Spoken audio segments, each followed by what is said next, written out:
Qo'qonda hali bunaqasi bo'lmagan. Usta akalar va uyini natijni patolog qildirmoqchi bo'lganlar bormi? Siz uchun juda foydali taklifim bor. Eng sifatli, zamonaviy va chidamli natijni patolog qildirishni xohlaysizmi? Unda videoni oxirigacha ko'ring. Kerakli joyini oxirida aytaman. Hozir Qo'qondagi eng ishonchli joylardan biri natijni patolog sexiga keldim.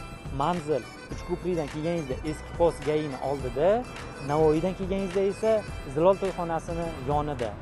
Siz xohlagan turdagi ranglar mavjud.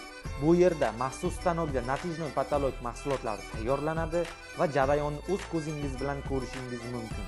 Bundan tashqari, tayyor mahsulotlar ham bor. Istalgan vaqtda kelib tanlashingiz mumkin. Eksklyuziv taklif: agar fotoaboy kerak bo'lsa, bu yerda istalgan o'lchamda choksiz qilib chiqarib berishadi. Eng muhimi maxsus bonus. Agar Iqboljon nomidan kelsangiz, sizga Ramazon hadyasi sifatida maxsus bonuslar ham berishadi. Bu videoni yo'qotib qo'ymaslik uchun saqlab qo'ying va usta akalarga yuborib qo'ying.